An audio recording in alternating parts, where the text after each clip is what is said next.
أشهد أن لا إله إلا الله وحده لا شريك له وأشهد أن محمدا عبده ورسوله أما بعد فأعوذ بالله من الشيطان الرجيم بسم الله الرحمن الرحيم الحمد لله رب العالمين الرحمن الرحيم مالك يوم الدين إياك نعبد وإياك نستعين اهدنا الصراط المستقيم صراط الذين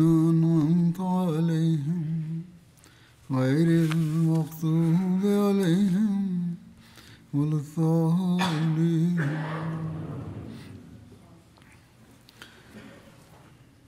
கடந்த ஹுத்பாவில் தபூக் போர் பற்றி சுருக்கமாக குறிப்பிடப்பட்டது போலவே அதன் மேலும் சில விவரங்களை இன்று நான் எடுத்துரைக்கிறேன். ஹஸ்ரத் முஸ்லிம் மஊத் ரலியல்லாஹு அன்ஹு அவர்கள் இந்த தபூக் போரின் பின்னணியை எடுத்துரைத்தவாறு கூறுகிறார்கள். ஹதரத் ரசூலுல்லாஹ் ஸல்லல்லாஹு அலைஹி வஸல்லம் அவர்கள் மக்காவை வெற்றி கொண்டபோது ஹஸ்ரஜ் கோத்திரத்தைச் சேர்ந்தவனான அபு ஆமிர் மதனி என்பவன் யூதர்கள் மற்றும் கிறிஸ்தவர்களுடன் தொடர்பு வைத்திருந்ததால் வழிபாடு மற்றும் ஜபம் செய்யும் பழக்கமுள்ளவனாக இருந்தான். இதன் காரணமாக மக்கள் இவனை துறவி என்று அழைத்தனர். ஆனால் மதப்படி இவன் கிறிஸ்தவனாக இருக்கவில்லை. இவன் ஹதரத் ரசூலுல்லாஹ் ஸல்லல்லாஹு அலைஹி வஸல்லம் அவர்கள் மதீனாவை அடைந்த பிறகு மக்காவை நோக்கி ஓடிச் சென்று விட்டான். மக்காவும் வெற்றி கொள்ளப்பட்ட பிறகு இப்போது நான் இஸ்லாத்திற்கு எதிராக கலவரம் ஏற்படுத்துவதற்கு வேறு ஏதேனும் ஒரு தந்திரத்தை மேற்கொள்ள வேண்டும் என்று இவன் யோசித்தான். கடைசியாக இவன் தனது பெயரையும் தோற்றத்தையும் மாற்றிக்கொண்டு மதினாவுக்கு அருகிலுள்ள குபா எனும் கிராமத்திற்கு சென்று தங்க ஆரம்பித்தான். பல ஆண்டுகளாக வெளியே தங்கியிருந்த காரணத்தாலும் வடிவத்திலும் உடையிலும் சில மாற்றங்களை செய்து கொண்டதாலும் மதீனத்து மக்கள் பொதுவாக இவனை அடையாளம் காணவில்லை. இவன் யாருடன் உறவு வைத்திருந்தானோ அந்த நயவஞ்சகர்கள் மட்டுமே இவனை அறிந்திருந்தனர். இவன் மதீனாவின் முனாஃபிக்குகளுடன் சேர்ந்து இந்த ஒரு திட்டத்தை வகுத்தான். நான் சிரியாவுக்கு சென்று கிறிஸ்தவ அரசாங்கத்தையும் அரபு கிறிஸ்தவ கோத்திரங்களையும் தூண்டிவிடுகிறேன்.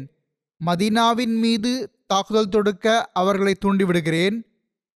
இங்கே நீங்கள் சிரியாவின் படைகள் மதீனாவின் மீது தாக்குதல் நடத்தப் போவதாக செய்தி பரப்ப தொடங்கிவிடுங்கள். அதாவது மதீனாவில் இருக்கும் முனாஃபிக்குகள் இந்த செய்தியை பரப்பத் தொடங்க வேண்டும்.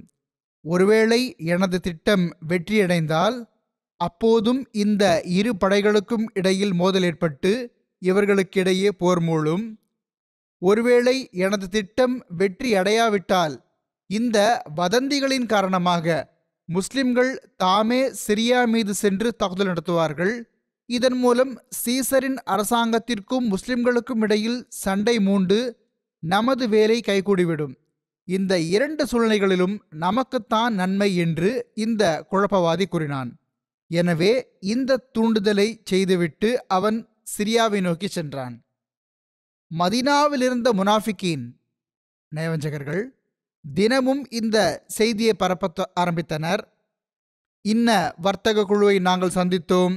அவர்கள் சிரியாவின் படைகள் மதீனாவின் மீது தாக்குதல் நடத்துவதற்கு ஆயத்தமாகிக் கொண்டிருப்பதாக தெரிவித்தனர் என்று கூறுவர். அடுத்த நாளும் வேறொரு வர்த்தக குழுவை நாங்கள் சந்தித்தோம். சிரியாவின் படைகள் மதீனா மீது படையெடுக்க வரவிருப்பதாக அவர்கள் கூறினார்கள் என்று கூறிவிடுவர். இந்த செய்திகள் மிகவும் தீவிரமாக பரவ துவங்கியதனால் ஹஜ்ரத் ரசூலுல்லாஹ் ஸல்லல்லாஹு அலைஹி வஸல்லம் அவர்கள் தாமே ஒரு இஸ்லாமிய படை எடுத்துக்கொண்டு சிரியாவின் படைகளை எதிர்த்து போரிடச் செல்ல வேண்டும் என்பதை பொருத்தமானதாக கருதினார்கள். இந்த நேரமானது முஸ்லிம்களுக்கு மிகவும் வேதனையான நேரமாக இருந்தது. அது பஞ்சம் நிலவிய ஆண்டாக இருந்தது. கடந்த பருவத்தில் உணவு தானியங்களும் பழங்களும் குறைவாகவே விளைந்திருந்தன. இந்த பருவத்திற்கான தானியங்களும் இன்னும் விளைந்து அறுவடை செய்யப்படவில்லை. பெருமானார் ஸல்லல்லாஹு அலைஹி வஸல்லம் அவர்கள் இந்த போர் திட்டத்துக்காக புறப்பட்ட போது செப்டம்பர் மாதத்தின் இறுதியாகவோ அல்லது அக்டோபரின் தொடக்கமாகவோ இருந்தது. முனாஃபிக்குகளுக்கோ இது அனைத்தும் சதி என்று தெரியும். ஒருவேளை சிரியா படை தாக்குதல் நடத்த வரவில்லை என்றால் முஸ்லிம்கள் தாமே சிரியா நாட்டினருடன் சண்டையிட்டு அழிந்து போக வேண்டும் என்பதற்காகவே அவர்கள் இந்த தந்திரத்தை செய்தார்கள். மூத்தா போரின் நிலவரங்கள் அவர்கள் கண்முன்னே இருந்தன. அந்த நேரத்தில் முஸ்லிம்கள் மிக பெரியதொரு படையை சந்திக்க நேர்ந்தது. அதில் அவர்கள் பெரும் இழப்புகளை சந்தித்ததுடன் மிகவும் சிரமப்பட்டே தப்பிப்பிழைத்தார்கள். இப்போது அவர்கள் தங்கள் கண்களால் இன்னொரு மூத்தா போரை பார்க்க விரும்பினார்கள். அதில் நவுதுபில்லா ஹதரத் ரசூலுல்லாஹ் ஸல்லல்லாஹு அலைஹி வஸல்லம் அவர்களும் ஷஹீதாகி விடுவார்கள் என்று அந்த நயவஞ்சகர்கள் எண்ணினார்கள். அதனால்தான் ஒருபுறம் நயவஞ்சகர்கள் தினமும் இந்த செய்திகளை பரப்பிக் கொண்டிருந்தார்கள். எதிரிகள் தாக்குதல் நடத்த வரவிருக்கிறார்கள் என்று எங்களுக்கு இன்ன வழியில் தெரிய வந்துள்ளது. சிரியாவின் படைகள் வந்து கொண்டிருக்கின்றன என்று எங்களுக்கு இன்ன வழியில் தெரிய வந்துள்ளது. மறுபுறம் அவர்கள் மக்களை இப்படி அச்சுறுத்தி கொண்டிருந்தார்கள். இவ்வளவு பெரிய படையை எதிர்த்து நிற்பது எளிதானதல்ல. நீங்கள் போருக்கு செல்லக்கூடாது. இந்த செயல்களின் மூலம் அவர்களின் நோக்கம் இதுவாக இருந்தது. முஸ்லிம்கள் சிரியா மீது தாக்குதல் நடத்த செல்ல வேண்டும். ஆனால் முடிந்தவரை மிக குறைந்த எண்ணிக்கையில் செல்ல வேண்டும். அதனால் அவர்களின் தோல்வி அதிகபட்சம் உறுதியாகிவிடும். குறைந்த எண்ணிக்கையில் இருந்தால் தோல்வி உறுதியாகிவிடும். எப்படி இருந்தாலும் வந்த செய்திகளின் அடிப்படையில் ஹுசூர் ஸல்லல்லாஹு அலைஹி வஸல்லம் அவர்கள் நிலவரங்களையும் நிகழ்வுகளையும் ஆராய்ந்த பிறகு ரோம் நாட்டினரை எதிர்த்து போரிடுவதில் அன்னார் தாமதம் செய்தாலோ அல்லது அவர்களை முஸ்லிம்களின் ஆளுகைக்குட்பட்ட பகுதிகளில் நுழைய அனுமதித்தாலோ அதன் இழப்புகள் அதிகமாக இருக்கும் என்ற முடிவுக்கு வந்தார்கள். அதனால் நெருக்கடியும் கடினமான சூழ்நிலைகளும் இருந்த போதிலும் ரோம் நாட்டினருக்கு முதலில் வருவதற்கான வாய்ப்பு கொடுக்காமல் தாமே அவர்களின் பகுதிக்கு சென்று அவர்களுக்கு எதிராக ஒரு தீர்மானிக்கும் போரை நடத்த வேண்டும் என்று முடிவெடுத்தார்கள். ஹதரத் முஸ்லிமோத் ரலியல்லாஹு அன்ஹு அவர்கள் இதை ஓரிடத்தில் இந்த வகையில் எடுத்து கூறியுள்ளார்கள். ஹதரத் ரசூலுல்லாஹ் ஸல்லல்லாஹு அலைஹி வஸல்லம் அவர்களுக்கு இந்த வதந்திகள் கிடைத்த போது ரோம் நாட்டினர் நம்மீது படையெடுத்து வந்து தாக்குதல் நடத்துவதற்கு பதிலாக நாமே எல்லைக்கு சென்று அவர்களை தடுக்க வேண்டும் என்று கட்டளையிட்டார்கள். பெருமானார் ஸல்லல்லாஹு அலைஹி வஸல்லம் அவர்கள் முஸ்லிம்களுக்கு ஆயத்தமாவதற்கு கட்டளையிட்டார்கள். நான் முதலில் ஒரு வரலாற்று நூலிலிருந்து ஒரு குறிப்பை கொடுத்தேன். இந்த குறிப்பிட்ட பகுதி ஹதரத் மசீமோத் அலைஹிஸ்ஸலாத்து வஸ்ஸலாம் அவர்களுடையது. எப்படி இருந்தாலும் ஹசரத் நபிகள் நாயகம் ஸல்லல்லாஹு அலைஹி வஸல்லம் அவர்கள் பொதுவாக போர் நடவடிக்கைகளை ஓரளவுக்கு ரகசியமாக வைத்திருப்பார்கள். ஆனால் ஹைபரின் போர் நடவடிக்கைக்கு பிறகு தபூக்கின் போர் நடவடிக்கை எப்படி இருந்ததென்றால் அதில் மாநபி ஸல்லல்லாஹு அலைஹி வஸல்லம் அவர்கள் பொது அறிவிப்பு செய்தார்கள். வழியில் உள்ள சிரமங்களையும் எதிரிகளின் எண்ணிக்கையின் பெருக்கத்தையும் முன்பே அறிவித்து ஆயத்தமாவதற்கு வலியுறுத்தினார்கள். இந்த அறிவிப்பு புகாரியில் வருகிறது. அத்துடன் பெருமானார் ஸல்லல்லாஹு அலைஹி வஸல்லம் அவர்கள் மக்கா மற்றும் மற்ற அரபி கோத்திரங்களுக்கு அந்த மக்கள் படையில் சேர்வதற்காக ஆட்களை அனுப்பி வைத்தார்கள். இன்னொரு பக்கம் பெருமானார் ஸல்லல்லாஹு அலைஹி வஸல்லம் அவர்கள் செல்வந்தர்களுக்கு அவர்கள் அல்லாஹ்வின் வழியில் தங்கள் செல்வத்தை செலவிட வேண்டும் என்று வலியுறுத்தினார்கள். முன்னரே குறிப்பிட்டது போலவே ஹதரத் ரசூலுல்லாஹ் ஸல்லல்லாஹு அலைஹி வஸல்லம் அவர்கள் பல கோத்திரங்களுக்கு போரில் பங்கு பெறுமாறு செய்தி அனுப்பி அவர்கள் பக்கம் தம் தூதுவர்களை அனுப்பி வைத்தார்கள். ஹசரத் புரைதா பின் உசைத் ரலியல்லாஹு அன்ஹு அவர்களை பனு இஸ்லாம் கோத்திரத்தின் பக்கம், ஹதரத் அபு ரஹம் கிஃபாரி ரலியல்லாஹு அன்ஹு அவர்களை அவர்களின் பனு கிஃபார் கோத்திரத்தின் பக்கம், ஹதரத் அபு வாக்கித் லைசி ரலியல்லாஹு அன்ஹு அவர்களை அவர்களின் லைஸ் கோத்திரத்தின் பக்கம், ஹதரத் அபு ஜஅத் ஜும்ரி ரலியல்லாஹு அன்ஹு அவர்களை அவர்களின் கோத்திரத்தின் பக்கம் அனுப்பினார்கள். ஹதரத் ராஃபி பின் மிக்யஸ் ரலியல்லாஹு அன்ஹு அவர்களை ஜுஹைனாவின் பக்கம் அனுப்பினார்கள். அதேபோல் ஹதரத் நுஐம் பின் மசூத் ரலியல்லாஹு அன்ஹு அவர்களை அஷ்ஜா கோத்திரத்தின் பக்கம், புத்தேல் பின் வரக்கார் ரலியல்லாஹு அன்ஹு, அமர் பின் சாலிம் ரலியல்லாஹு அன்ஹு மற்றும் புஸ்ர் பின் சுஃபியான் ரலியல்லாஹு அன்ஹு ஆகியோரை பனு கஅப் மற்றும் பனு அம்ர் ஆகிய கோத்திரங்களின் பக்கம், அதேபோல் அப்பாஸ் பின் மிர்தாஸ் ரலியல்லாஹு அன்ஹு அவர்களை பனு சுலைமின் பக்கம் அனுப்பி வைத்தார்கள். அந்த நேரத்தில் மதீனாவில் ஒரு கடுமையான அச்சம் மற்றும் திகில் சூழ்ந்திருந்தது. அதற்கு காரணம், ஒரு ஆற்றல் வாய்ந்த எதிரி எந்த நேரத்திலும் தாக்குதல் தொடுத்தலாம் என்பதுதான். புகாரியின் ஒரு அறிவிப்பின்படி ஹதரத் உமர் ரலியல்லாஹு அன்ஹு அவர்கள் கூறுகிறார்கள், ஒரு ஹஸ்ஸானி அரசன் நம்முடன் போரிடுவதற்காக தன்னுடைய குதிரைகளுக்கு லாடங்கள் கூட கட்டிவிட்டான், அதாவது முழுமையான ஆயத்தம் செய்துவிட்டான் என்று நாங்கள் எங்களுக்குள் பேசிக் கொண்டிருந்தோம். புகாரியின் மற்றொரு அறிவிப்பிலேயே ஹதரத் உமர் ரலியல்லாஹு அன்ஹு அவர்கள் கூறுகிறார்கள், நாங்கள் ஒரு கஸ்ஸானி அரசனுக்கு அஞ்சியிருந்தோம், அவன் எங்கள் மீது தாக்குதல் நடத்த ஆயத்தம் செய்து கொண்டிருக்கிறான் என்று எங்களுக்கு சொல்லப்பட்டது. இந்த சூழலில் எங்கள் நெஞ்சங்கள் அச்சத்தால் நிறைந்திருந்தன. எப்படி இருந்தாலும் இதை பொருட்படுத்தாமல் சஹாபாவின் ஆயத்தமும் ஈமானுக்கு வலுவூட்டக்கூடிய பொருள் தியாகத்திற்கான காட்சியும் காண கிடைக்கிறது. இதன் விவரங்களில் எழுதப்பட்டுள்ளது. இந்த அச்சம் மற்றும் திகிலுடன் சேர்த்து அந்த நேரத்தில் மதீனா ஒரு கடுமையான பஞ்சத்தை எதிர்கொண்டிருந்தது.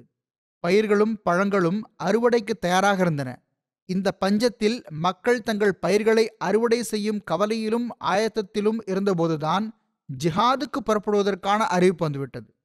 பின்னர் கடும் கோடைக்காலம், நூற்றுக்கணக்கான மைல் தொலைவு பயணம், அத்துடன் வழிக்கான உணவுப் பொருட்களின் பற்றாக்குறை இருந்தது.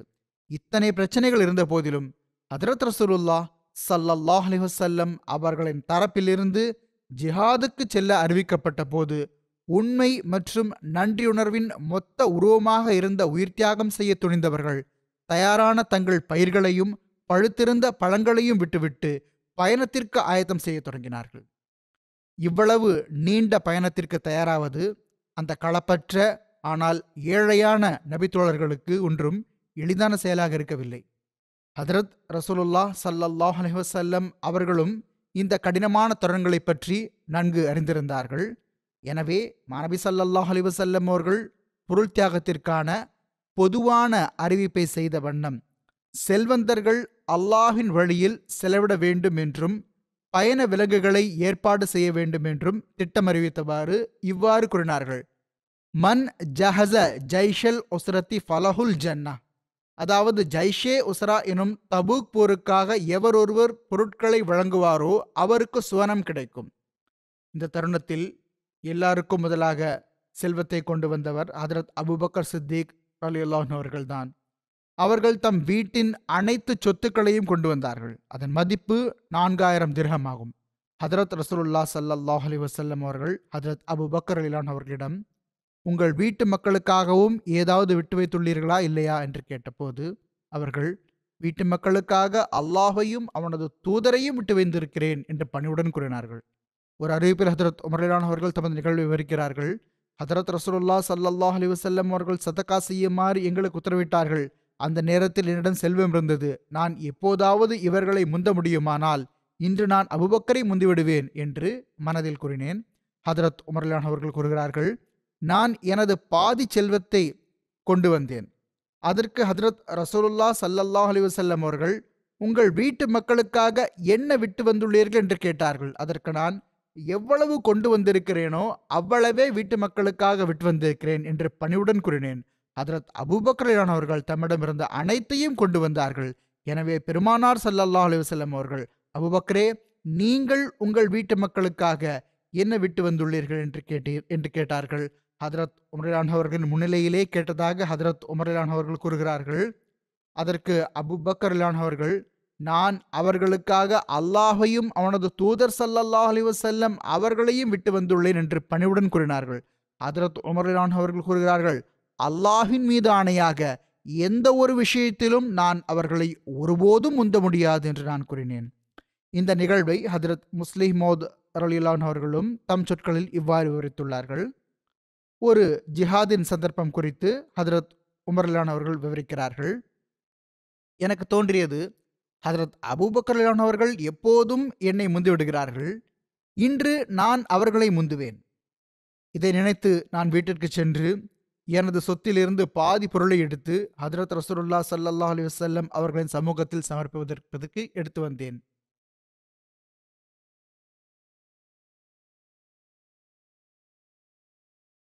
ஹசரத் ரசூலுல்லா ஸல்லல்லாஹு அலைஹி வஸல்லம் அவர்களின் சமூகத்தில் சமர்ப்பிப்பதற்கு எடுத்து வந்தேன். அது இஸ்லாத்திற்கு மிகவும் கடுமையான இன்னல்கள் நிறைந்த காலகட்டமாக இருந்தது.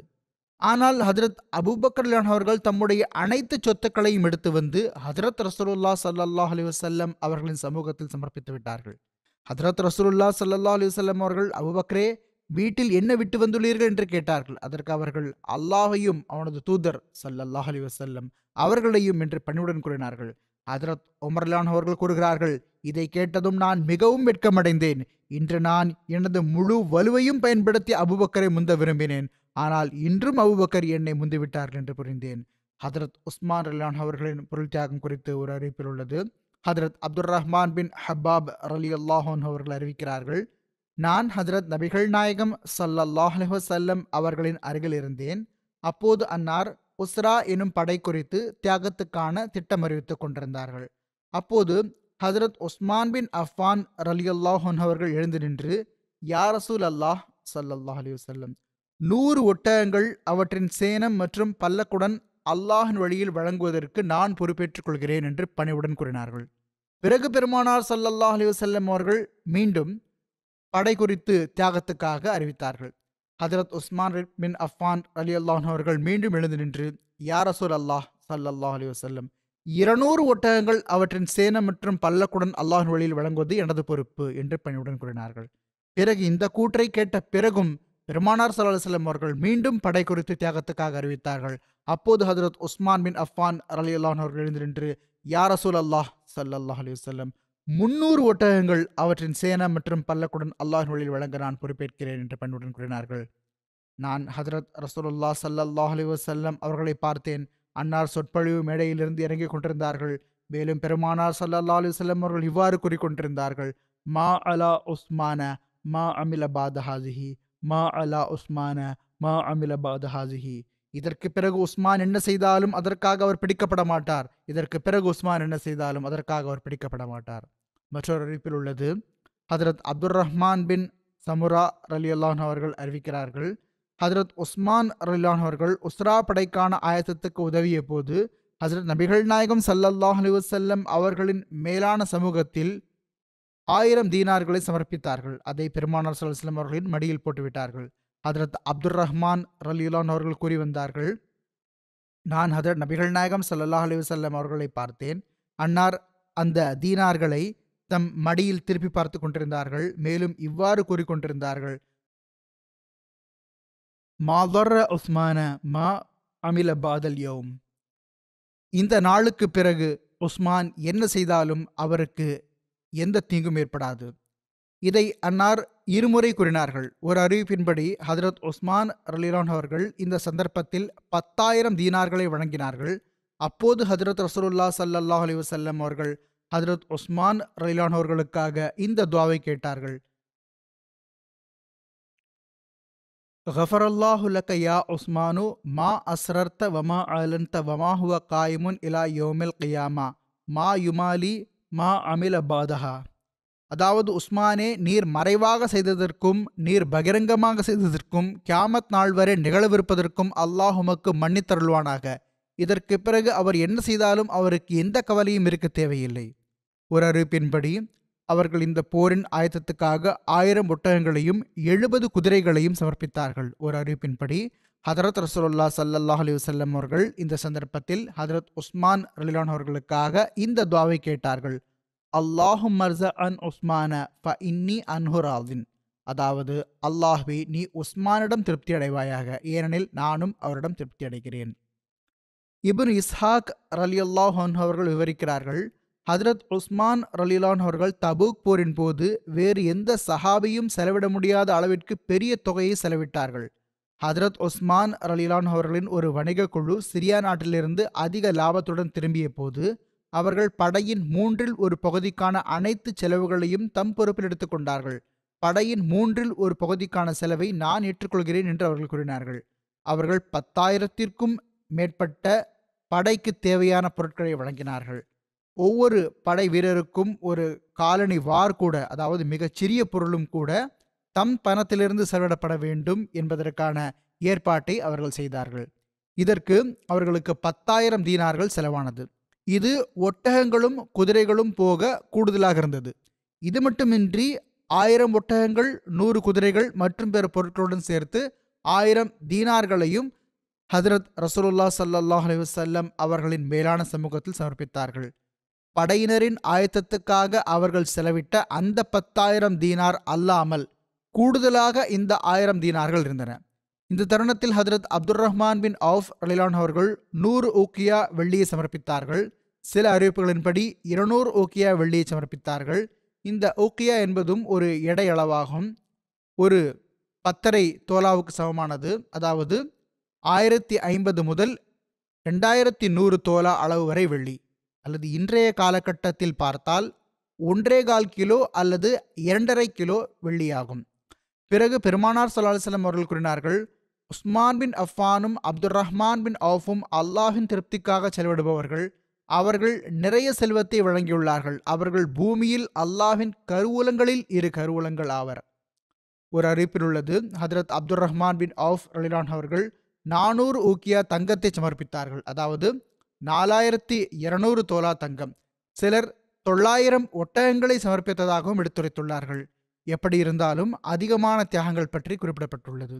ஒரு அறிவிப்பின்படி ஹதரத் அப்துர் ரஹ்மான் பின் அவுஃப் ரலியல்லாஹு அவர்கள் ஹதரத் ரசூலுல்லாஹ் ஸல்லல்லாஹு அலைஹி வஸல்லம் அவர்களின் மேலான அவைக்கு வந்து, என்னிடம் 8000 திர்ஹம்கள் உள்ளன, நான் 4000 திர்ஹம்களை வீட்டாருக்காக வைத்துக்கொண்டேன், 4000 தங்கள் முன் சமர்ப்பிக்கிறேன் என்று பணிவுடன் கூறினார்கள். பெருமானார் ஸல்லல்லாஹு அலைஹி வஸல்லம் அவர்கள் அவர்களுக்கு பரக்கத்திற்கான துஆ செய்தவாறு கூறினார்கள், பாரக்கல்லாஹு ஃபீமா அம்சக்த வஃபீமா அதைத. அதாவது, நீர் குடும்பத்தாருக்காக வைத்துக்கொண்ட செல்வத்திலும் அல்லாஹின் வழியில் வழங்கிய செல்வத்திலும் ஆகிய அனைத்திலும் அல்லாஹ் பரக்கத்தை வழங்குவானாக. ஹதரத் ஆசிம் பின் அதி ரலியல்லாஹு அவர்கள் 70 வசக் பேரிச்சம்பழங்களை சமர்ப்பித்தார்கள். ஒரு வசக் என்பது 60 சா அளவு ஆகும். ஒரு சா என்பது சுமார் 3 சேர் அளவு ஆகும். அதாவது மொத்தம் ஏறத்தாழ 12,600 கிலோ பேரிச்சம்பழங்கள் ஆகும். ஹதரத் ரசூலுல்லாஹ் ஸல்லல்லாஹு அலைஹி வஸல்லம் அவர்களின் மேலான சமூகத்திற்கு செல்வம் கொண்டு வந்தவர்களில் அதிக தியாகங்கள் செய்தவர்கள் ஹதரத் அப்பாஸ் பின் அப்துல் முத்தலிப் ரலியல்லாஹு, ஹதரத் தல்ஹா பின் ஒபைதில்லா ரலியல்லாஹு அன்ஹு, ஹதரத் சாத் பின் உபாதா ரலியல்லாஹு அன்ஹு மற்றும் ஹதரத் முஹம்மத் பின் மஸ்லமா ரலியல்லாஹு அன்ஹு ஆகியோரின் பெயர்களும் உள்ளன. ஹதரத் மஸீஹ் மவ்ஊத் அலைஹிஸ்ஸலாத்து வஸ்ஸலாம் அவர்கள் கூறுகிறார்கள், ஒரு காலம் இருந்தது, மக்கள் தங்கள் உயிர்களை ஆடு மாடுகளைப் போல இறை மார்க்கத்திற்காக தியாகம் செய்தார்கள். செல்வங்களை பற்றி என்ன சொல்ல? ஹதரத் அபூபக்கர் சித்திக் ரலியல்லாஹு அவர்கள் ஒன்றுக்கும் மேற்பட்ட முறை தமது முழு வீட்டின் உடைமைகளையும் தியாகம் செய்தார்கள். ஒரு ஊசியை கூட தமது வீட்டில் விட்டு வைக்கவில்லை. அதேபோல் ஹதரத் உமர் ரலியல்லாஹு அவர்கள் தமது தகுதி மற்றும் மனமுவந்து அளித்ததன்படி மற்றும் உஸ்மான் ரலியல்லாஹு அவர்கள் தமது ஆற்றல் மற்றும் தகுதிக்கு ஏற்ப, இதேபோல் தத்தமது தகுதிகளுக்கு ஏற்ப அனைவரும் செய்தார்கள். எல்லா சஹாபாவும் தம்முடைய உயிர்கள் மற்றும் செல்வங்கள் உட்பட இந்த இறை மார்க்கத்திற்காக தியாகம் செய்ய தயாராகிவிட்டார்கள். பின்னர் அன்னார் கூறினார்கள், அல்லாஹ் கூறுகிறான், லன் தனாலுல் பிர்ர ஹத்தா துன்ஃபிகு மிம்மா துஹிப்பூன். நீங்கள் உங்களுக்கு மிகவும் விருப்பமான பொருட்களை மேன்மை பொருந்திய அல்லாஹின் வழியில் செலவிடாத வரை நீங்கள் நன்மையை பெற முடியாது. நன்மைகளை அடைவதற்காக சஹாபா செலவிட்டார்கள். ஹதரத் முஸ்லிம் மவ்ஊத் ரலியல்லாஹு அவர்கள் எடுத்துரைக்கிறார்கள், சஹாபா சில நேரங்களில் தமது வீட்டின் பொருட்களையும் உடைமைகளையும் விற்று போருக்கான செலவுகளை ஈடு செய்தார்கள். சில நேரங்களில் அவர்கள் தங்கள் சொத்துக்களை விற்று மற்றவர்களுக்காக செலவிட்டார்கள். போருக்கு செல்பவர்களுக்கு அவர்களுக்கு தேவையான அனைத்தையும் வழங்கினார்கள் என்பது தென்படுகிறது. எனவே ஒருமுறை ஹதரத் ரசூலுல்லாஹ் ஸல்லல்லாஹு அலைஹி வஸல்லம் அவர்கள் வெளியே வருகை தந்து, நமது படை இன்ன பயணத்திற்காக செல்லவிருக்கிறது, ஆனால் முஃமின்களிடம் எந்த பொருளும் இல்லை, உங்களில் யாராவது நட்கூலி சம்பாதிக்க இருக்கிறீர்களா என்று கேட்டார்கள். இதை கேட்டதுமே ஹதரத் உஸ்மான் ரலியல்லாஹு அவர்கள் எழுந்து தமது சேமிப்பை எடுத்து அந்த பணத்தை முஸ்லிம்களின் செலவுகளுக்காக ஹதரத் ரசூலுல்லாஹ் ஸல்லல்லாஹு அலைஹி வஸல்லம் அவர்களின் சமூகத்தில் சமர்ப்பித்து விட்டார்கள். ஹதரத் ரசூலுல்லாஹ் ஸல்லல்லாஹு அலைஹி வஸல்லம் அவர்கள் இதை பார்த்தபோது, உஸ்மான் சுவனத்தை விலைக்கு வாங்கிவிட்டார் என்று கூறினார்கள். ஹதரத் 3வது ஹலிஃபத்துல் மஸீஹ் ரஹிமஹுல்லாஹு தஆலா அவர்களும் பொருள் தியாகங்கள் பற்றி குறிப்பிடுகையில் தமது ஒரு பேருரையில் இந்த நிகழ்வை இவ்வாறு எடுத்துரைத்துள்ளார்கள். ஒரு சந்தர்ப்பத்தில் போருக்கு தயாராவதற்கு நிறைய செல்வம் தேவைப்பட்டது. அந்த நாட்களில் சிறிது நிதி நெருக்கடியும் இருந்தது. உலகம் இப்படியே உள்ளது. சில வேளை செழிப்பான நாள்கள் இருக்கும், சில வேளை கடினமான நாள்கள் இருக்கும். இந்த சந்தர்ப்பத்திலும் நெருக்கடியான நாள்கள் இருந்தன. போருக்கான தேவையும் இருந்தது.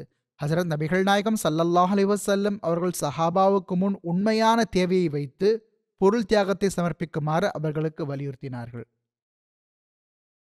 அதன் விளைவாக ஹஜ்ரத் அபூபக்கர் சித்திக் ரலியல்லாஹு அன்ஹு அவர்களோ தமது அனைத்து செல்வத்தையும் கொண்டு வந்து விட்டார்கள். ஹஜ்ரத் உமர் ரலியல்லாஹு அன்ஹு அவர்கள் தமது பாதி செல்வத்தை கொண்டு வந்து விட்டார்கள். ஹஜ்ரத் உஸ்மான் ரலியல்லாஹு அன்ஹு அவர்கள், நான் 10,000 சஹாபிகளின் முழு செலவையும் ஏற்றுக்கொள்வதற்கான எனது இந்த அர்ப்பணிப்பை ஏற்றுக்கொள்ளுங்கள் என்று பணிவுடன் கேட்டுக்கொண்டார்கள். அதுபோக அன்னார் 1000 ஒட்டகங்களையும் 70 குதிரைகளையும் வழங்கினார்கள். அதேபோல் அனைத்து களப்பற்ற சஹாபா பெருமக்களும் தத்தமது தகுதிக்கும் திறனுக்கும் ஏற்ப பொருள் தியாகங்களை சமர்ப்பித்தார்கள். அல்லாஹ் அதன் சிறந்த முடிவுகளை தந்தான். பொருள் தியாகங்களின் முக்கியத்துவம் என்ன என்பதை அஹ்மதியா ஜமாத் மக்கள் புரிந்திருக்கிறார்கள். இது அல்லாஹின் மிகப்பெரிய அருளாகும். நான் பெரும்பாலான நிகழ்வுகளை எடுத்துரைக்கிறேன். சிலர் உண்மையில் தங்களிடம் உள்ள அனைத்தையும் தியாகம் செய்கிறார்கள். செல்வந்தர்களும் வசதி படைத்தவர்களும் கூட ஹதரத் அபூபக்கர், ஹதரத் உமர் மற்றும் ஹதரத் உஸ்மான் ரலியல்லாஹு அன்ஹும் ஆகியோரின் முன்மாதிரிகளை முன்வைத்து தங்கள் தியாகங்களின் தரத்தை அதிகரிக்க வேண்டும். ஏழைகளும் நடுத்தர வகுப்பினரும் மற்ற தியாகங்களை செய்து கொண்டிருக்கிறார்கள். அல்லாஹ்வின் அருளால் உயர்தரத்திலான தியாகங்களை செய்யும் பல செல்வந்தர்கள் இருக்கிறார்கள். பலவீனமானவர்களும் மார்க்கத்தை பரப்புவதற்காக முன்னேறி வர வேண்டும். இந்த காலத்தில் அவர்களுக்கும் தியாகம் செய்வதற்கான வாய்ப்பு உள்ளது. சஹாபா பெருமக்கள் முடிந்தவரை ஏதோ ஒன்றை சமர்ப்பித்தார்கள். ஏழை மற்றும் பலவீனமான வீரர்களுக்கு பயண விலங்குகள், வாள்கள் மற்றும் பிற போர்க்கருவிகளை வழங்கினார்கள். சில ஏழை சஹாபா மற்றும் சஹாபியாத் 1 அல்லது 2 முத் அளவுள்ள தானியத்தை சமர்ப்பித்த போது, அந்தோ எங்களிடம் இன்னும் அதிகமாக இருந்திருந்தால் அதையும் சமர்ப்பித்திருக்கலாமே என்று அவர்களின் உள்ளங்கள் நிறைந்திருந்தன. ஆனால் நயவஞ்சகர்கள் அவர்களை பார்த்து சிரித்து, இந்த ஒரு கைப்பிடி தானியங்களால் இந்த மக்கள் சீசரை தோற்கடிக்கப் போகிறார்கள் என்று கூறினார்கள். முத் என்பது ஒரு கைப்பிடி அல்லது சில கைப்பிடிகளுக்கு சமமான ஒரு சிறிய அளவே ஆகும். நயவஞ்சகர்களின் இந்த கேலியை பற்றி அல்லாஹ் கூறுகிறான்,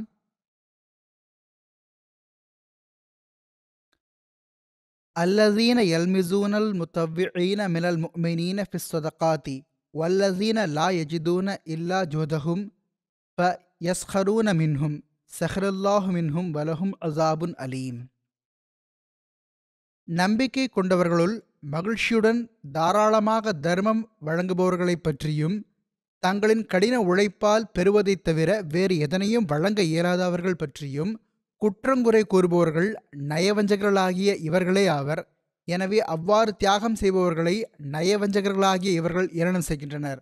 அல்லாஹ் அவர்களின் ஏளனத்திற்கு தண்டனை வழங்குவான். மேலும் அவர்களுக்கு வேதனை அளிக்கக்கூடிய தண்டனை உண்டு.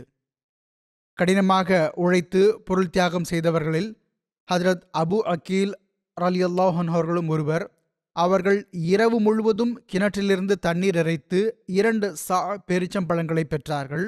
ஒரு சா என்பது கிட்டத்தட்ட 2.5 கிலோ ஆகும். அதாவது மொத்தம் 5 கிலோ பேரிச்சம்பழங்களை பெற்றார்கள். அதிலிருந்து 1 சா அளவு உள்ளதை விட்டனருக்காக வைத்துக்கொண்டு 1 சா அளவுள்ள பேரிச்சம்பழங்களை 2.5 கிலோ பேரிச்சம்பழங்களை எடுத்துக்கொண்டு ஹதரத் ரசூலுல்லாஹ் ஸல்லல்லாஹு அலைஹி வஸல்லம் அவர்களின் மேலான அவைக்கு வந்துவிட்டார்கள். இது அவர்களால் செய்ய முடிந்த தியாகமாகும். ஹதரத் முஸ்லிம் மௌத் ரலியல்லாஹு அன்ஹு அவர்கள் ஒரு இடத்தில் எடுத்துக் கூறுகிறார்கள், ஹதரத் ரசூலுல்லாஹ் ஸல்லல்லாஹு அலைஹி வஸல்லம் அவர்கள் ஒருமுறை சந்தா வழங்குமாறு அறிவித்தார்கள். அப்போது ஒரு சஹாபி சென்று சிறிது கூலி வேலை செய்தார்கள். யாருடைய கிணற்றிலோ சென்று தண்ணீர் இறைத்தார்கள் போலும். அதற்கு பதிலாக அவர்களுக்கு அரை சேர் அல்லது 3/4 பாவு அளவு தானியம் கிடைத்தது. அதை அவர்கள் கொண்டு வந்து சந்தாவில் போட்டுவிட்டார்கள். அந்த நேரத்தில் ஆயிரக்கணக்கான ரூபாய் தேவைப்பட்டது. முனாஃபிக்குகள் சிரித்து, இதுதான் சண்டைக்கான ஆயத்தம் நடக்கிறது என்று கூறினார்கள். இது தபூக் போர் நிகழ்வு. இது ரோம் நாட்டினருடனான எதிர்கொள்ளுதலாக இருந்தது. இன்று பிரித்தானிய அரசாங்கம் எப்படி இருக்கிறதோ அப்படித்தான் அந்த நேரத்தில் ரோமானிய அரசாங்கம் இருந்தது. ஹதரத் முஸ்லிம் மௌத் ரலியல்லாஹு அன்ஹு அவர்கள் எடுத்துரைத்த போது, அந்த நேரத்தில் ஆங்கிலேயர்கள் இந்த உலகில் ஆட்சி செய்து கொண்டிருந்தார்கள். அவ்வளவு பெரிய அரசாங்கத்துடன் போரிடுவதற்கு அந்த சஹாபி ஒரு சில கைப்பிடி கோதுமையை கொண்டு வந்து கொடுத்தார்கள். நயவஞ்சகர்கள் இதை பார்த்து சிரித்தார்கள்.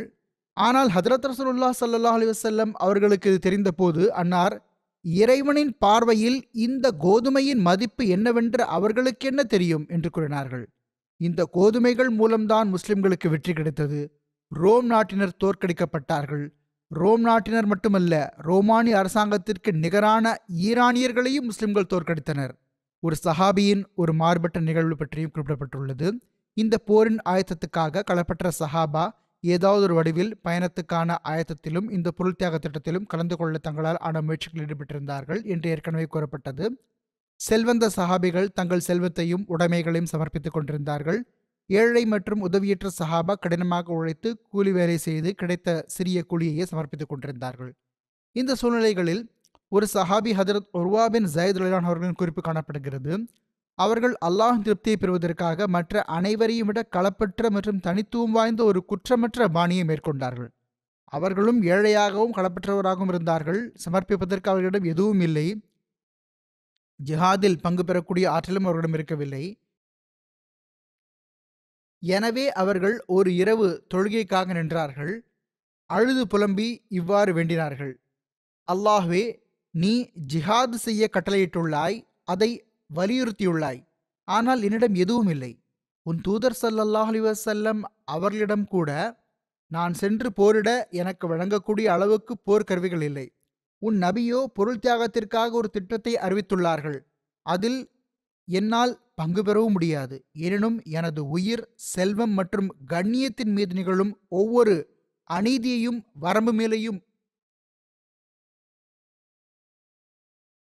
வரம்பு மீறலையும் மன்னித்து அதையே முஸ்லிம்களுக்காக சதக்காவாக வழங்குகிறேன். பொழுது புலர்ந்த போது இவர்கள் மற்ற சஹாபாவுடன் ஹதரத் நபிகள் நாயகம் ஸல்லல்லாஹு அலைஹி வஸல்லம் அவர்களின் மேலான அவைக்கு வந்தார்கள். பெருமானார் ஸல்லல்லாஹு அலைஹி வஸல்லம் அவர்கள் இன்று இரவு தன் கண்ணியத்தை சதக்கா செய்தவர் எங்கே என்று வினவினார்கள். யாரும் எழுந்து நிற்கவில்லை. பெருமானார் ஸல்லல்லாஹு அலைஹி வஸல்லம் அவர்கள் மீண்டும் வினவினார்கள். ஆனால் யாரும் எழுந்து நிற்கவில்லை. இறுதியாக ஹதரத் உர்வா ரலியல்லாஹு அன்ஹு அவர்கள் எழுந்து அன்னாரிடம் அனைத்து விஷயங்களும் கூறினார்கள். அதற்கு பெருமானார் ஸல்லல்லாஹு அலைஹி வஸல்லம் அவர்கள் கூறினார்கள்: அப்ஷிர் ஹுவல்லஸி நஃப்ஸி பியதிஹி லகத் குதிப்த ஃபி ஸகாத்தில் முத்தகப்பலா. அதாவது மகிழ்ச்சி அடைவீராக, என் உயிர் எவன் கையில் இருக்கிறதோ அவன் மீது ஆணையாக, எவர்களின் சதக்கா ஏற்றுக்கொள்ளப்பட்டதோ அந்த மக்களில் நீர் எழுதப்பட்டு விட்டீர். என்ன ஒரு அழகான மற்றும் தனித்துவமான களப்பற்ற தன்மை மற்றும் தியாக மனப்பான்மை! அல்லாஹ் உள்ளங்களின் நிலையை அறிபவன், அனைத்து சூழ்நிலைகளையும் அறிந்தவன். அவனும் இவர்களின் இந்த மனப்பான்மை ஏற்றுக்கொண்டான். இதன் தகவலையும் ஹதரத் ரசூலுல்லாஹ் ஸல்லல்லாஹு அலைஹி வஸல்லம் அவர்களுக்கு தெரிவித்தான். இந்த சந்தர்ப்பத்தில் பெண்களும் பின்தங்கியிருக்கவில்லை.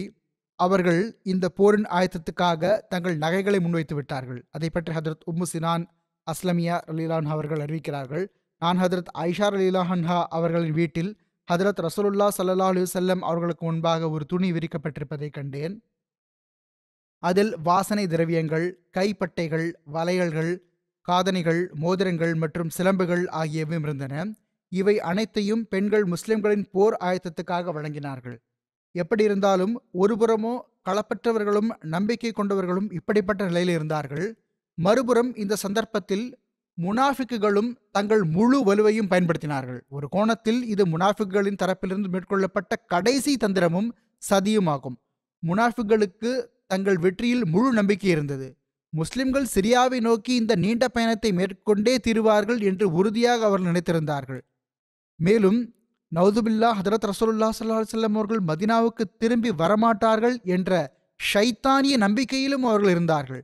எனவே முஸ்லிம்கள் குறைந்தபட்ச எண்ணிக்கையிலேயே ஹதரத் ரசூலுல்லாஹ் ஸல்லல்லாஹு அலைஹி வஸல்லம் அவர்கள் வெளியேற வேண்டும் என்பது அப்போது அவர்களின் முழு முயற்சியாக இருந்தது. அவர்களின் சிந்தனைப்படி படையில் முஸ்லிம்களின் எண்ணிக்கை எவ்வளவு குறைவாக ஆகிவிடுமோ அந்த படை அவ்வளவு சிறியதாக இருக்கும். அந்த படையின் தோல்வியும் மரணமும் உறுதியாகிவிடும். எனவே அவர்கள் தற்போதைய சூழ்நிலைகளின் நெருக்கடி மற்றும் பயணத்தின் துன்பங்களையும் சிரமங்களையும் மிகைப்படுத்தி காட்ட ஆரம்பித்து விட்டார்கள். அவர்கள் முஸ்லிம்களை அச்சுறுத்த தொடங்கிவிட்டார்கள். அவர்கள் கலந்து கொள்ளாமல் இருப்பதற்கு பல்வேறு காரணங்களை கூறி அவர்களை தூண்டிக்கொண்டே இருந்தார்கள். உதாரணமாக, இவ்வளவு கடுமையான வெப்பம் நிலவுகிறது, பயணம் மிகவும் நீளமானது, பயணத்திற்கான வழிவகைகள் மிகவும் குறைவாக உள்ளன என்று கூறினார்கள். மதீனாவின் மக்கள் தொகையின் பெரும்பாலான பகுதி விவசாய தொழில் செய்பவர்களாக இருந்ததால் அவர்களின் பயிர்கள் அறுவடைக்கு தயாராக இருந்தன. இந்த பயிர்கள் பஞ்சம் நிலவிய காலத்தில் தயாராகி கொண்டிருந்தன. பிறகு அவர்கள் மதீனாவில் ஆங்காங்கே முஸ்லிம்களிடம் இந்த விஷயங்களை பேசினார்கள்.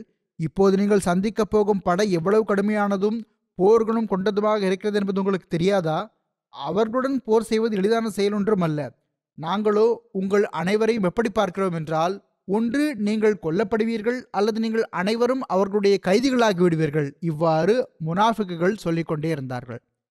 முனாஃபிக்குகளின் இந்த பிரச்சாரத்தினால் உயர்ந்த தரத்தில் இருந்த மற்றும் களப்பற்ற நம்பிக்கை கொண்டவர்கள் மீது எந்த தாக்கத்தையும் ஏற்படுத்தவில்லை என்றாலும், பலவீனமான ஈமான் கொண்ட சிலரின் உள்ளங்கள் மிகவும் அதிகமாக பயந்துவிட்டன. அதனால் அவர்கள் போருக்கு செல்லாமல் இருக்க பல்வேறு காரணங்களையும் சாக்குப்போக்குகளையும் முன்வைக்க தொடங்கினார்கள். இருப்பினும் இத்தகைய சாக்குப்போக்குகளை செல்பவர்களில் பெரும்பான்மையினர் முனாஃபிக்குகளே ஆவர். முனாஃபிக்குகளின் நயவஞ்சகர்களின் இந்த பிரச்சாரத்தையும் சாக்குப்போக்குகளுடன் அவர்கள் பின்வாங்கியதையும் திருக்குரான் இந்த வகையில் எடுத்துக் கூறுகிறது. பரிஹல் முஹல்லஃபூன பி மக் அதிஹிம் خلاف رسول الله وكرهوا أن يجاهدوا بأموالهم وأنفسهم في سبيل الله وقالوا لا تنفروا في الحر قل نار جهنم أشد حرا لو كانوا يفقهون فليضحكوا قليلا وليبكوا كثيرا جزاء بما كانوا يكسبون. போருக்கு செல்லாமல் பின்தங்கிவிட்ட நயவஞ்சகர்களாகி அவர்கள் அல்லாஹ்வின் தூதருடைய கட்டளைக்கு எதிராக செயல்பட்டு தமது இடத்திலேயே அமர்ந்திருப்பதில் மிகவும் மகிழ்ச்சி அடைகின்றனர். அவர்கள் தங்கள் செல்வங்களையும் தங்கள் உயிர்களையும் கொண்டு அல்லாஹ்வின் வழியில் அறப்போர் செய்வதை வெறுத்தனர். ஒருவர் மற்றவரிடம் இவ்வளவு கடும் வெயிலில் போர் செய்வதற்கு ஒன்று திரண்டு வெளியேறாதீர்கள் என கூறினர். நீர் அவர்களிடம், நரக நெருப்பு இந்த வெயிலை விடவும் மிக கடினமானதாகும் என்று கூறுவீராக. அந்தோ அவர்கள் புரிந்து கொள்ள வேண்டுமே. எனவே அவர்கள் ஏமாற்றியதற்காக குறைவாக சிரிக்க வேண்டும். அவர்கள் சம்பாதித்து கொண்ட பிரதிபலனாக அதிகமாக அழ வேண்டும்.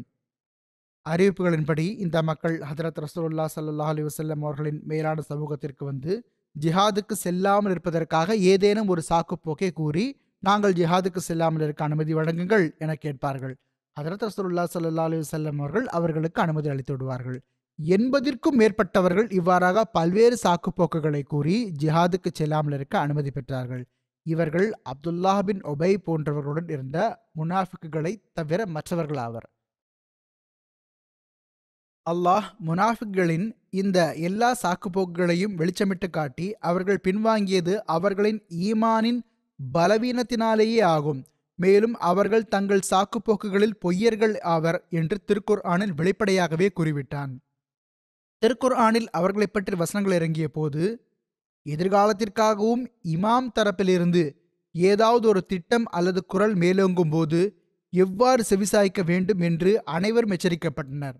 முன்னேறி செல்ல வேண்டும், எப்படியானாலும் சரி அதில் கலந்து கொள்வதற்கு தங்களால் முடிந்த அளவு ஆயத்தம் செய்ய வேண்டும். எனவே மேன்மை பொருந்தி அல்லாஹ் இவ்வாறு கூறுகிறான்: லவ்கான அரதன் கரீபம் வசஃபரன் காசின தபஊக வலாக்கின் பஅதத் அலைஹிம் ஷுக்கா வஸயஹ்லிஃபூன பில்லாஹி லவ்இஸ்தஅதனா லஹரஜ்னா மஅஹும் யுஹ்லிகூன அன்ஃபுஸஹும் வல்லாஹு யஅலமு இன்னஹும் லகாஸிபூன் அஃபல்லாஹு அன்க லிமா அஸின்த லஹும் ஹத்தா யதபய்யன லக்கல்லஸீன ஸதகு வதஅலமல் காஸிபீன் லா யஸ்தஅஸினுக்கல்லஸீன யுமினூன பில்லாஹி வல் யௌமில் ஆখিরি அன் யுஜாஹிது பி அம்வாலிஹிம் வ அன்ஃபுஸிஹிம் வல்லாஹு அலீமும் பில் முத்தகீன் இன்னமா யஸ்தஅஸினுக்கல்லஸீன லா யுமினூன பில்லாஹி வல் யௌமில் ஆখিরি வர்தாபத் குலூபுஹும் ஃபஹும் ஃபீ ரைபிஹிம் யதரத்ததூன் வலவ் அராதுல் குரூஜ லா அத்து லஹு உத்ததம் வலாக்கின் கரிஹல்லாஹும் பி ஆஸஹும் فثبتهم وقيل اقعدوا مع القاعدين لو خرجوا فيكم ما زادوكم إلا خبالا ولا أوضعوا خلالكم يبغونكم الفتنة وفيكم سماعون لهم والله عليم بالظالمين لقد ابتغوا الفتنة من قبل وقلبوا لك الأمور حتى جاء الحق والظهر أمر الله وهم كارهون. பொருள்: விரைவில் கிடைக்கக்கூடிய பயனாகவோ அல்லது சிறிய பயணமாகவோ இருந்திருப்பின் அவர்கள் நிச்சயமாக உம்மை பின்பற்றியிருப்பர். ஆனால் நீண்ட தூர பயணமாக இருக்குமென்று அவர்களுக்கு தோன்றியது. இப்பொழுது நீர் திரும்பியதன் பின்னர் அவர்கள் அல்லாஹின் மீது சத்தியம் செய்து, எங்களால் முடிந்திருப்பின் கட்டாயம் நாங்கள் உங்களுடன் புறப்பட்டிருப்போம் என்று கூறுவார்கள். அவர்கள் தங்களையே அழிவிற்குள்ளாக்கிக் கொள்கின்றனர். மேலும் அவர்கள் பொய்யர்கள் என்பதனை அல்லாஹ் அறிகின்றான். அல்லாஹ் உம்முடைய தவறின் தீய விளைவினை நீக்கிவிட்டு உமக்கு கண்ணியத்தை வழங்கினான். உண்மையுரைப்பவர்கள் யார் என்று உமக்கு தெரிந்து பொய்யுரைப்பவர்களை நீர் அறியாத வரையில் அனுமதி கோரியவர்களுக்கு நீர் ஏன் பின்தங்கிவிட அனுமதி வழங்கினீர்? அல்லாஹ்விடத்தும் மறுமை நாளிடத்தும் நம்பிக்கை கொள்பவர்கள் தங்கள் பொருள்களையும் தங்கள் உயிர்களையும் கொண்டு அறப்போர் செய்வதிலிருந்து விலகிக் கொள்ள உம்மிடம் அனுமதி கோர மாட்டார்கள். அல்லாஹ் இரையச்சமுடையவர்களை நன்கு அறிபவனாவான். அல்லாஹ்விடத்தும் மறுமை நாளிடத்தும் நம்பிக்கை கொள்ளாதவர்களும் தங்கள் உள்ளங்களில் சந்தேகங்களை கொண்டிருப்பவர்களும் மட்டுமே பின்தங்கிவிடுவதற்கு உம்மிடம் அனுமதி கோருவர். எனவே அவர்கள் தங்களின் சந்தேகங்களின் காரணமாக இங்குமாக தடுமாறுகின்றனர்.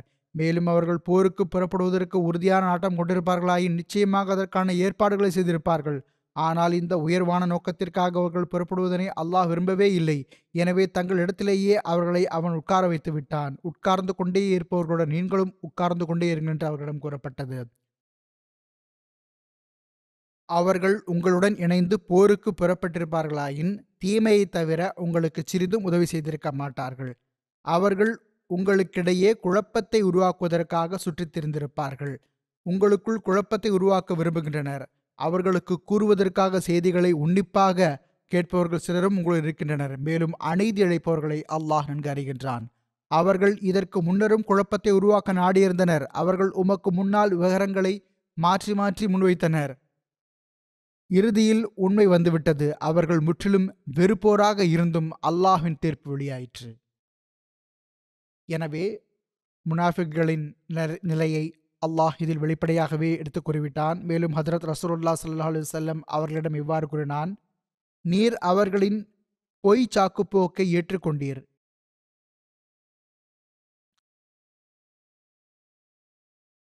நீர் அதை ஏற்றுக்கொள்ளாமல் இருந்திருந்தால், அனுமதி அளிக்காமல் இருந்திருந்தால், அவர்களின் நயவஞ்சகத்தின் இரகசியம் அனைவருக்கும் வெளிப்பட்டிருக்கும். நிச்சயமாக அம்பலமாகியிருக்கும். போருக்கு அவர்கள் அப்போதும் சென்றிருக்க மாட்டார்கள். இருப்பினும் அல்லாஹ் கூறுகிறான், அவர்கள் செல்லாமல் இருந்ததுதான் சிறந்தது. ஏனெனில் ஏதாவது ஒரு காரணத்தினால் அவர்கள் சென்றிருந்தாலும் போரின் போது முஸ்லிம்களுக்கு இழப்பை ஏற்படுத்தக்கூடிய செயல்களை செய்திருப்பார்கள். எப்படி இருந்தாலும் இந்த முனாஃபிக்களின் விருப்பத்தின்படி முடிவுகள் வெளிப்படவில்லை. இதன் மீதமுள்ள விளக்கத்தையும் அடுத்து எடுத்துக் கூறுவேன் இன்ஷா அல்லாஹ். கடந்த ஹுத்பாவில் ரப்வாவில் உள்ள பள்ளிவாசல் மீதான தாக்குதலை பற்றி நான் குறிப்பிட்டேன். காயமடைந்திருக்கும் அஹ்மதி ஹுத்தாமுக்காக துவாவம் செய்யுங்கள். அல்லாஹ் அனைவருக்கும் முழுமையான உடல் நலத்தை வழங்குவானாக. அல்லாஹ் அவர்களை அனைத்து பிரச்சனைகளிலிருந்தும் பாதுகாப்பானாக. இத்தகைய விபத்துகளின் விளைவுகள் சில வேளை பின்னரும் வெளிப்படுவதுண்டு. இந்த நேரத்தில் 3 ஹுத்தாம் அதிகமாக காயமடைந்துள்ளனர். இதனால் அவர்கள் இப்பொழுது மருத்துவமனையில் அனுமதிக்கப்பட்டுள்ளனர். மற்ற 5 பேர் சிகிச்சை அளிக்கப்பட்டு வீட்டிற்கு அனுப்பி வைக்கப்பட்டுள்ளனர். இருப்பினும் அவர்களுக்கான சிகிச்சையிலும் காயங்கள் ஆறுவதற்கு நேரம் எடுக்கும். அல்லாஹ் அவர்கள் அனைவருக்கும் முழுமையான குணமளிப்பானாக. எதிர்காலத்தில் அனைத்து தீமைகளிலிருந்தும் எல்லா இழப்புகளிலிருந்தும் ஜமாத் மக்களை எல்லா இடத்திலும் பாதுகாப்பானாக. தொழுகைக்கு பிறகு ஒரு ஜனாசா காயப் தொழ வைப்பேன். இவர்கள் மதிப்பிற்குரிய சாம் அலி நைனா சாஹிப் ஆவார்கள். இவர்கள் மார்ஷல் தீவுகளைச் சேர்ந்தவர். கடந்த நாட்களில் அமெரிக்காவின் கலிஃபோர்னியாவில் 83 வயதில் இவர்கள் வஃபாத்தாகிவிட்டார்கள். இன்னா லில்லாஹி வ இன்னா இலைஹி ராஜிஊன். நம்முடைய இயக்கத்தின் முரபி ஹாஃபிஸ் ஜிப்ரீல் சயீத் சாஹிப் அவர்களின் தப்லீகின் விளைவால் 1980களில் இவர்களுக்கு இஸ்லாத்துடனான முதல் அறிமுகம் ஏற்பட்டது. அப்பொழுது இவர்கள் இஸ்லாத்தை ஏற்றுக்கொண்டார்கள், அகமதியத்தை ஏற்றுக்கொண்டார்கள். பெரிய எதிர்ப்பு ஏற்பட்டது. இருப்பினும் மிகுந்த உறுதியுடன் தம் ஈமானில் உறுதியாக நின்றார்கள். ஒரு செனட்டர் பாராளுமன்றத்தில் இஸ்லாத்தை சட்டவிரோதமான பயங்கரவாதத்துடன் தொடர்புடைய மார்க்கம் என்று கூறிய போது இவர்கள் மிகவும் துணிச்சலுடன் உள்ளூர் பத்திரிகையில், அகமதிகளான நாங்கள் முஸ்லிம்கள், எங்களுக்கும் பயங்கரவாதத்திற்கும் எந்த தொடர்பும் இல்லை என்று செய்தி கொடுத்தார்கள். இவர்கள் இந்த துணிச்சலான அறிக்கை ஜமாத்திற்கு வலு சேர்த்தது. அந்த மனிதரோ சட்டம் நிறைவேற்ற முயற்சித்தார். இருப்பினும் இவர்களின் முயற்சிகளால் அது நடக்க முடியவில்லை. இவர்கள் உள்ளூர் சமூகத்தில் ஒரு செல்வாக்குமிக்க நபராக அறியப்பட்டார்கள். அமெரிக்காவின் துணை அமீர் ஃபலாஹுத்தீன் ஷம்ஸ் சாஹிப் கூறுகிறார்கள், எனக்கு 5 ஆண்டுகள் மார்ஷல் தீவுகளில் பணியாற்றுவதற்கான நல்வாய்ப்பு கிடைத்தது. இந்த தீவு அமெரிக்காவின் பொறுப்பில் இருந்ததால் நான் அங்கே போய்கொண்டிருந்தேன். சாம் சாஹிப் ஹாஃபிஸ் ஜிப்ரீல் சாஹிப் மூலம் அகமதியாக இருந்தார்கள். துவக்கத்தில் 4 அல்லது 5 குடும்பங்கள் அகமதிகளாக இருந்தன. ஜமாத் மிகவும் சிறியதாகவும் பதிவு செய்யப்படாததாகவும் இருந்தது. எப்படி இருந்தாலும் ஹாஃபிஸ் சாஹிப் மற்றும் இவர்களின் பெரும் முயற்சியால் ஜமாத் அங்கே பதிவு செய்யப்பட்டது. ஹாஃபிஸ் சாஹிப் திரும்பி வந்த பிறகு நீண்ட காலமாக அங்கே எந்த முரபியும் இருக்கவில்லை. இதன் காரணமாக சாம் சாஹிப் தாம் வஃபாத்தாகும் வரை தமது ஜமாத்தை கவனித்து கொண்டார்கள். இவர்கள் தப்லீகும் செய்து கொண்டே இருந்தார்கள். ஜமாத்தின் பெயர் ஒருபோதும் மங்காதவாறு பார்த்து கொண்டார்கள். மிகுந்த உற்சாகத்துடன் ஜமாத் ரீதியிலான ஒத்துழைப்பு அளிப்பார்கள். இங்கிருந்து மர்கஸிலிருந்து எப்பொழுது பிரதிநிதி குழு அங்கே சென்றாலும் அவர்களுக்கு உதவி செய்வார்கள். இவர்கள் எப்போதும் முன்னால் வந்து பணி செய்தார்கள். அதுவும் பயனுள்ள பணியை செய்தார்கள். மார்ஷல் தீவுகளில் ஜமாத்தை நிறுவியதில் இவர்கள் முதன்மை இடத்தை பெற்றிருக்கிறார்கள். பெரும்பாலான புதிதாக பய செய்தவர்கள் இவர்களின் முயற்சிகளின் விளைவாக அகமது முஸ்லிம்களாக ஆனார்கள். இவர்கள் மார்ஷல் தீவுகளின் ஜமாத் சதராகவும் இருந்துள்ளார்கள். பின்னர் ஷம்ஸ் சாஹிப் கூறுகிறார்கள், கோசராய பகுதியில் பிரச்சார நிலையத்தை நிறுவ நான் சென்றபோது அங்கும் சாம் சாஹிப் உதவினார்கள். இவர்களின் சில நண்பர்கள் அதில் இணைந்து கொண்டார்கள். அங்கே கட்டடமும் கட்டப்பட்டது. கரீபாதியிலும் இதேபோல் இவர்களின் மூலமாக பிரச்சார நிலையத்தை நிறுவ உதவி கிடைத்தது. இன்னும் ஒரு இடத்திலும் இவர்கள் மூலமாக பிரச்சார நிலையத்தை நிறுவ உதவி கிடைத்தது. ஷம்ஸ் சாஹிப் கூறுகிறார்கள், நான் ஒருமுறை சாம் சாஹிப்பிடம் தங்களுக்கு 3 தீவுகளில் ஜமாத்தை நிறுவுவதற்கும் முக்கிய பங்கு வகிப்பதற்கும் கிடைத்த இந்த நல்வாய்ப்பிற்கான காரணம் என்ன? தங்களுடைய எந்த நன்மையினால் இது கிடைத்தது என்று கேட்டேன். அதற்கு இவர்கள் மிகுந்த பணிவுடன், இது எல்லாம் அல்லாஹின் பேரருளே, இதில் என்னுடைய சிறப்பான செயல் எதுவும் இல்லை என்று பதிலளித்தார்கள். மார்ஷல் தீவுகளின் ஜமாத் முரப்பி காசிம் சௌத்ரி சாஹிப் கூறுகிறார்கள், இவர்கள் தடைகள் இருந்த போதிலும் தம் ஈமானில் உறுதியாக நின்றார்கள். தம் துணைவியாருடன் சேர்ந்து தியாகங்களை செய்தார்கள். இவர்களின் துணைவியாரின் தியாகத்தால் ஒரு நிலம் வக்ஃப் செய்யப்பட்டது. இவர்களின் துணைவியார் தமது நிலப்பகுதியை வழங்கினார்கள். அதில்தான் இன்று மார்ஷல் தீவுகளில் முதல் பள்ளிவாசலம் நிறுவப்பட்டுள்ளது. இஸ்லாத்தை ஏற்றுக்கொண்ட நிகழ்வு இவர்களின் சொந்த வார்த்தைகளில் பின்வருமாறு உள்ளது. இவர்கள் கூறுகிறார்கள், 1987ஆம் ஆண்டில் நானும் என் மனைவி மேரியும் லாங் தீவில் உள்ள ஒரு ஹோட்டலில் தங்கியிருந்தோம். ஒரு நாள் காலையில் நாங்கள் எங்கள் அறையிலிருந்து வெளியே வந்தபோது ஒரு உயரமான ஆப்பிரிக்கரை பார்த்தோம். நான் சலாம் சொன்னேன். அவரும் சலாம் சொன்னார். அறிமுகம் செய்த போது அவர் ஹாஃபிஸ் ஜிப்ரில் சயீத் சாஹிப் என்பதும் அவர் மைக்ரோனேஷியாவின் முதல் முபல்லிக் என்பதும் தெரிய வந்தது. எப்படி இருந்தாலும் சந்திப்புகள் தொடர்ந்து நடைபெற்றன. தொடர்புகள் அதிகரித்தன. ஜிப்ரில் சாஹிப் இவர்களுக்கு இஸ்லாத்தை பிரச்சாரம் செய்தார்கள். பைபிளில் இருந்த வசனங்களை காட்டினார்கள். மேலும் ஹதரத் ஈசா அலி இஸ்லாம் அவர்களுக்கு பிறகு ஒரு நபி வரவிருப்பதாக பைபிளில் நற்செய்தி வழங்கப்பட்டுள்ளது என்றும் கூறினார்கள். இது ஒரே ஒரு வசனம் மட்டுமல்ல, பல வசனங்கள் உள்ளன என்று எனக்கு வியப்பாக இருந்தது. அது மட்டுமல்லாமல் புதிய ஏற்பாட்டில் ஹதரத் ஈசா அலி இஸ்லாம் அவர்களே சுயமாக கூறுகிறார்கள், நான் செல்ல வேண்டும், அவர் எனக்கு பிறகு ஒருவரை அனுப்புவார். யோவான் 16:7. இவர்கள் கூறுகிறார்கள், இவை நான் இதற்கு முன் ஒருபோதும் கேட்டிராத உண்மைகளாகும். மேலும் ஹாஃபிஸ் சாஹிப் எனக்கு மிகவும் தெளிவாக எடுத்துரைத்தார்கள். ஒவ்வொரு விஷயத்தையும் பைபிளிலிருந்தே சொன்னார்கள். இறுதியாக அல்லாஹ் எனக்கு நேர்வழி வழங்கினான். நான் உண்மைகளை பார்த்தபோது என் உள்ளம் இஸ்லாத்தின் பக்கம் ஈர்க்கப்பட்டு நான் இஸ்லாத்தை ஏற்றுக்கொண்டேன். இவர்கள் கூறுகிறார்கள், நான் இஸ்லாத்தை ஏற்றுக்கொண்டதும் அதே நேரத்தில் மக்களுக்கு தெரிந்தவுடன் அரசு அதிகாரிகள், நாங்கள் மார்ஷல் தீவுகளில் ஒருபோதும் இஸ்லாம் பரவ அனுமதிக்க மாட்டோம் என்று கூறினார்கள். இதை கேட்டு நான் ஹாஃபிஸ் சாஹிபிடம் தொலைபேசியில் பேசினேன். அவர்கள் அப்போது அங்கிருந்து சென்றிருந்தார்கள். அப்பொழுது அவர்கள், நீங்கள் கவலைப்படாதீர்கள், அல்லாஹ் வழிகளை திறப்பான் என்று கூறினார்கள். பின்னர் அல்லாஹ் எப்படி வழிகளை திறந்தான் என்றால், ஒரு நாள் நான் வீட்டில் அமர்ந்திருந்த போது அட்டர்னி ஜெனரலின் அலுவலகத்திலிருந்து ஒருவர் வந்து என்னிடம், ஜமாத் நிறுவுதலுக்கான உங்கள் பதிவு ஏற்றுக்கொள்ளப்பட்டுவிட்டது என்று கூறினார். அங்கே பெரிய ஆட்கள் தடுக்க நினைத்தது எங்கே? ஆனால் அல்லாஹ் பதிவின் ஒப்புதலுக்கான ஏற்பாட்டையும் தானே செய்து அது வீட்டிற்கே வந்து சேர்ந்து விட்டது எங்கே? இவர்கள் கூறுகிறார்கள், நான் உடனடியாக அந்த பிரதியை ஹாஃபிஸ் சாஹிபிற்கு அனுப்பிவிட்டேன். பிறகு இவர்கள் கூறுகிறார்கள், எப்படி இருந்தாலும் காலம் செல்ல செல்ல அகமதியத் மற்ற முஸ்லிம்களை விட தனித்துவமானது என்று நான் புரிந்து கொண்டேன். மேலும் இதில் எனக்கு மிகவும் பெருமையாக உள்ளது. நான் அகமதி முஸ்லிம் என்ற ஒரு குரல் எப்போதும் என் உள்ளத்தில் எழும். அது எனக்கு பெருமையாக இருக்கும். இவர்கள் கூறுகிறார்கள், 20 ஆண்டுகள் வரை இங்கே எந்த முபல்லிகும் வரவில்லை. இதனால் நான் மிகவும் கவலையாக இருந்தேன். ஹாஃபிஸ் சாஹிப் சொன்னார்கள், நீங்கள் காலத்தின் ஹலீஃபா அவர்களுக்கு கடிதம் எழுதி கொண்டே இருங்கள், அப்போது ஏதாவது ஒரு ஏற்பாடு ஆகிவிடும். அவர்கள் கூறுகிறார்கள், எவ்வாறாயினும் 2004ஆம் ஆண்டில் மர்கஸிலிருந்து எனக்கு இப்படி ஒரு வழிகாட்டுதல் வந்தது. ஒரு அந்நிய நபர் வருகிறார், அவரை நீங்கள் விமான நிலையத்திலிருந்து அழைத்துச் செல்லுங்கள். நான் அங்கு விமான நிலையத்திற்கு சென்றேன். சிறிது நேரத்திற்கு பிறகு ஒருவர் புன்சிரித்தவாறு வெளியே வந்தார். என் பெயரை கேட்டார். நான் சாம் என்று சொன்னேன். அதற்கு அவர், என் பெயர் கௌசர் என்று கூறினார். இவர் இனாமுல் ஹக் கௌசர் சாஹிப் ஆவார். இவர்கள் கூறுகிறார்கள், அன்றிலிருந்து நாங்கள் இருவரும் சகோதரர்களைப் போல் ஆகிவிட்டோம். நாங்கள் ஒன்றாக சேர்ந்து கோஸ்ராய் மற்றும் போம்பேய்க்கு பயணம் செய்தோம்.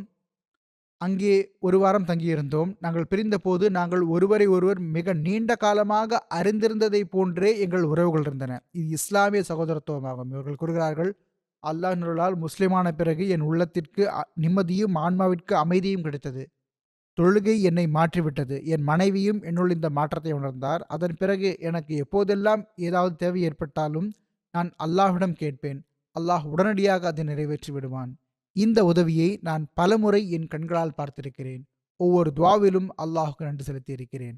இவர்களின் பேத்தி ஜூலியா கூறுகிறார், இவர்கள் மிகுந்த களப்பெற்ற முஸ்லிமாக இருந்தார்கள். இவர்கள் தமது ஈமானிலிருந்து ஆறுதலையும் ஆற்றலையும் பெறுவார்கள். பெரும்பாலான நேரத்தை இபாதத்தில் கழிப்பார்கள். திருக்குர்ஆனை ஓதுவதை மிகவும் விருப்பமானதாக கொண்டிருந்தார்கள். பல்வேறு இஸ்லாமிய நூல்களை படித்துக் கொண்டிருந்தார்கள். நாங்கள் இவர்களை பெரும்பாலும் ஆழ்ந்த சிந்தனையிலும் கவலையிலும் மூழ்கியிருக்க கண்டிருக்கிறோம். அல்லாஹ் இவர்களுக்கு பாவ மன்னிப்பை வழங்கி இவர்கள் மீது கருணை காட்டுவானாக. இவர்களின் குடும்பத்தில் உள்ள சிலர் அஹ்மதிகள் அல்ல. இவர்களின் வழித்தோன்றல்களில் அவர்களும் அஹ்மதிகளாக ஆக அல்லாஹ் நல்வாய்ப்பு வழங்குவானாக.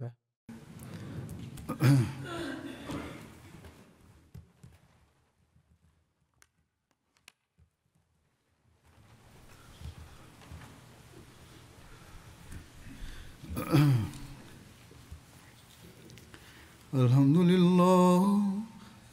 لله نحمده ونستعينه ونستغفره ونؤمن به ونتوكل عليه ونعوذ بالله من شرور أنفسنا ومن سيئات أعمالنا من يهده الله فلا مضل له ومن يضلل فلا هادي له ونشهد أن لا إله إلا الله ونشهد أن محمدا عبده ورسوله عباد الله رحمكم الله إن الله يأمر بالعدل والإحسان وإيتاء ذي القربى وينهى عن الفحشاء والمنكر